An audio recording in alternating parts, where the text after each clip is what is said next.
How's it, guys? I'm Nazarbro, and we don't have time for pleasantries.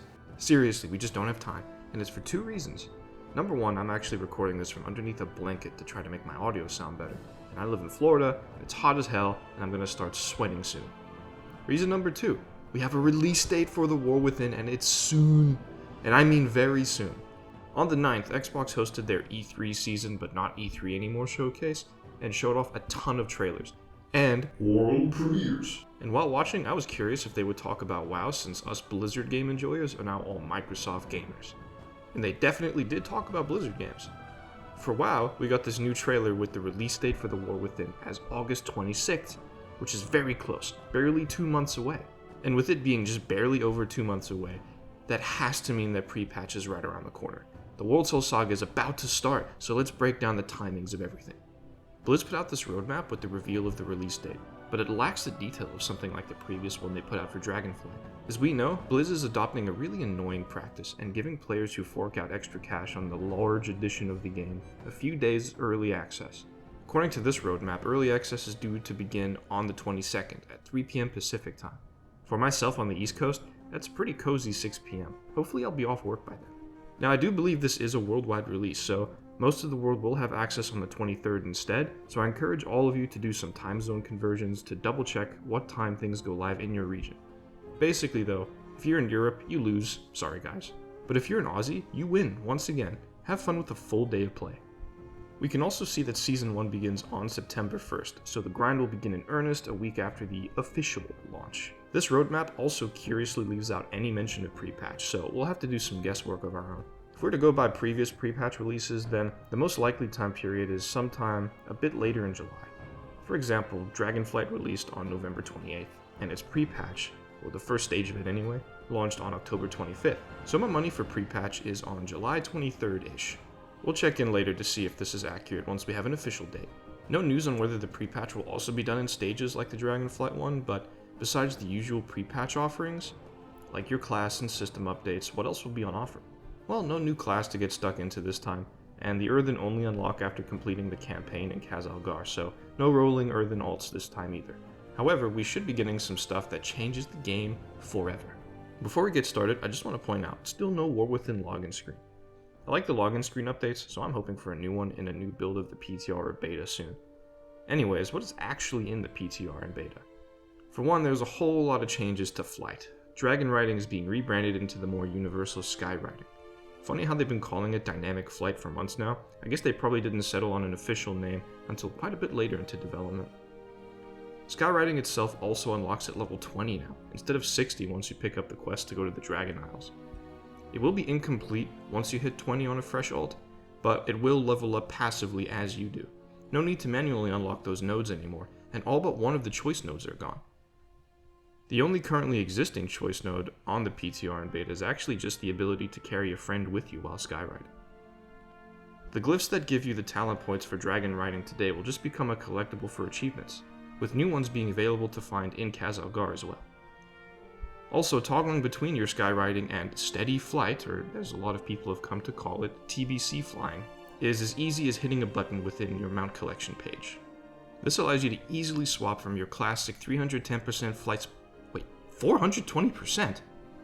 Wow, what an interesting change. I guess it's a small attempt to make steady flight not feel as slow compared to skyriding, which I give a thumbs up. Something small but fun, Drakthir can use soar in steady flight, meaning you can just fly around and hover in place with your wings. Fantastic, but let's give that to demon hunters too. I don't care if their wings are tattered and have some holes, let them fly. Also coming in the pre-patch is the Warband system, so everyone will be able to get used to it a bit before really putting it into practice in the War Within. This means all of your Dragonflight renown will consolidate to an account-wide progress, so if you have one character who has them all maxed out like me, your whole account will have it maxed out. This is the plan for all reputation going forward, as Blizz wants to start thinking about us as us on our accounts rather than us on individual characters. As Ian said in the BlizzCon What's Next panel, you the player are doing the thing. In the pre-patch, only Dragonflight renowns will be affected, but the plan is to eventually extend this to older reps as well. There may be some exceptions or quirks, like character-specific reputations like the Aldoran Scryers in the Burning Crusade, but those are pretty rare and unusual, but for the most part it won't matter too much. You also have access to your Warband bank, which is a great way to store and move Warbound items between characters, including crafting reagents. Also a number of achievements related to leveling different characters in your Warband. Basically, every character that hits level 80 will add an extra 5% XP buff for your entire account, up to a maximum of 25%. If you love alts, this is going to go a long way to make leveling feel a bit better. Speaking of leveling, there have been some XP tweaks as well. The XP requirement to hit 70 has been lowered across the board, especially from the 60 to 70 range, to smooth out the leveling speed. This is pretty standard when a new expansion drops in Modern WoW now, so I'm not too surprised. The level cap is increasing from level 70 to 80, and instead of needing to level through 1 through 60 with Chromie time and then head to the Dragon Isles for 60 through 70, Dragonflight is just getting folded into Chromie time. So if you want to level through it all again, all the way from level 10 to 70, then go ahead. Ian mentioned this during the BlizzCon What's Next panel too, but I'll refresh your memory just in case that Dragonflight is going to be the new default leveling experience for new players too, instead of BFA. I can understand why they chose BFA in the first place. It is the sort of neutral campaign that shows off a lot of the world, the Horde, and the Alliance vibes. This change makes sense since Dragonflight can be seen as a kind of prequel to the World Soul Saga, introducing Iridikron, setting up the themes of are the Titans really on our side, and so forth. Funny enough though, these story beats are not something leveling players will be able to see since it's all max level anyway. This just kinda goes back to my hopes that one day the new player experience will be improved. I went over in my previous video detailing the potential capital city revamps and how cities can be improved in general, that improving the new player experience is probably essential to keep the game healthy. But maybe in the future I'll make a whole video about potential new player experience revamp ideas, just something to think about. The Dragonflight leveling changes also mean that Evokers now start at level 10 starting in the pre-patch. The starting experience for the Drakthir should take you somewhere between level 15 and level 20, and then you can go ahead and do whatever you want to level 70. While there is no news on whether other races can be Evokers yet, there was some clarification from a Mr. GM interview about Drakthir getting other classes, which I covered in my previous news video.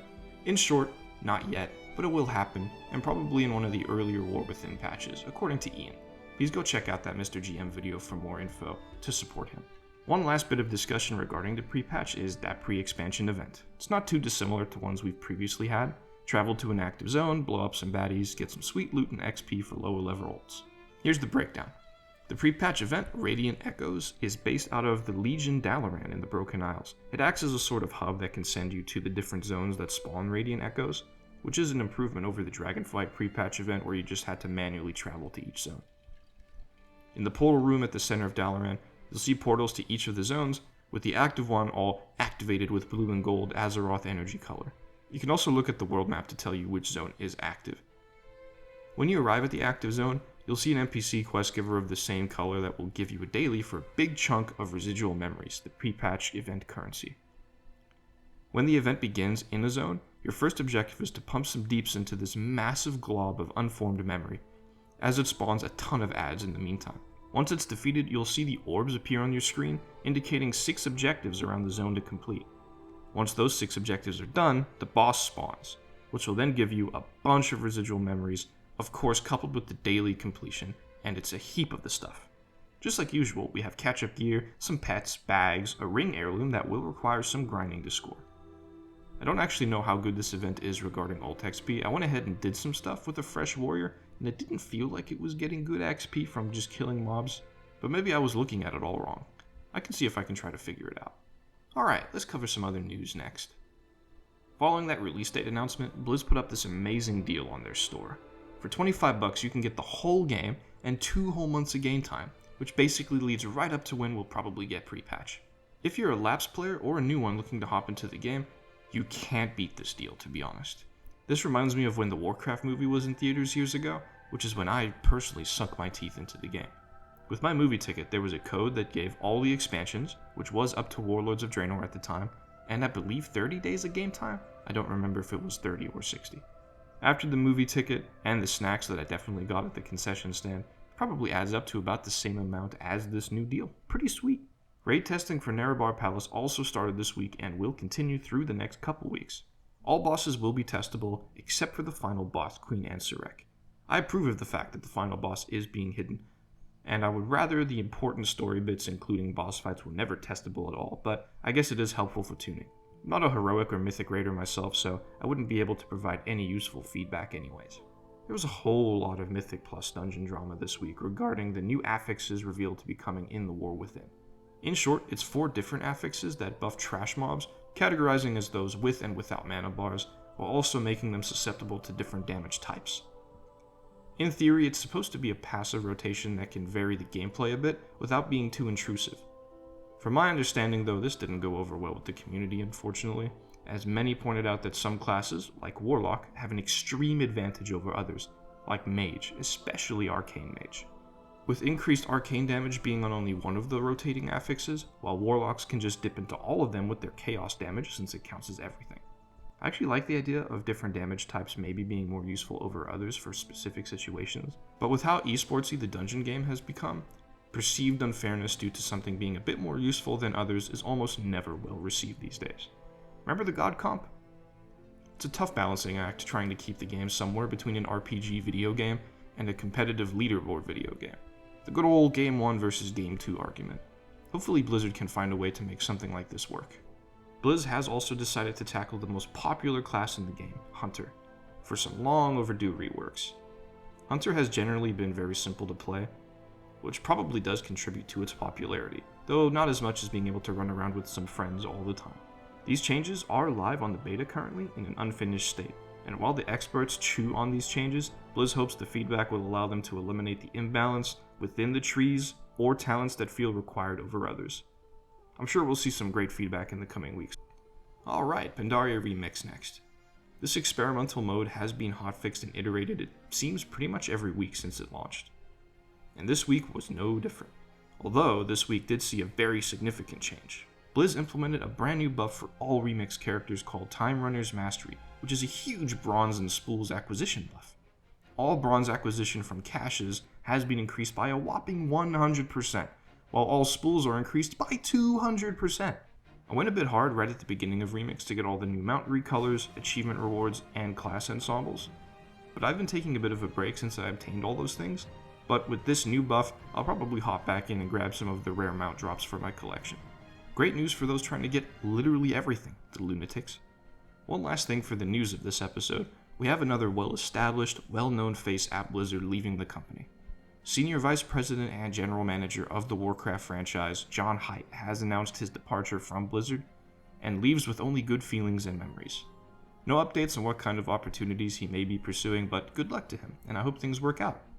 He was always a very memeable member of the team who often appeared in presentations throughout the years, so I'm sure his presence will be missed. So what have I been doing in WoW this week? Well, not much to be honest. Most of my time in the game was taken up by grabbing footage from my city revamp video that I uploaded a few days back. I underestimated how long it would take me to get it done, but I am reasonably happy with how it turned out. I'm learning things about video editing as I go, and if you watch the previous video and the news video before that, you'll notice that those were in 30 frames per second, while this one's in 60 frames per second. That was just down to me being an idiot, and I know better now. I did play a bit on some alts, and I'm still working on my Warlord's Garrison campaign. Only a few more weeks to go before I'm done with that. Another big week in the books with no signs of slowing down, which is honestly a great problem to have. I'm trying my best to keep up, and I'm excited for the expansion release in August. A shame about the early access splitting the player base, but I will make the most of it since it goes over the weekend before the official launch. Anyways, thanks for tuning in, and I would love to hear your feedback and opinions on everything that's happened this week. Please consider leaving a like if you enjoy how I do things here, and subscribing would mean the world to me. I gotta get out of this blanket though, so until next time, stay safe friends.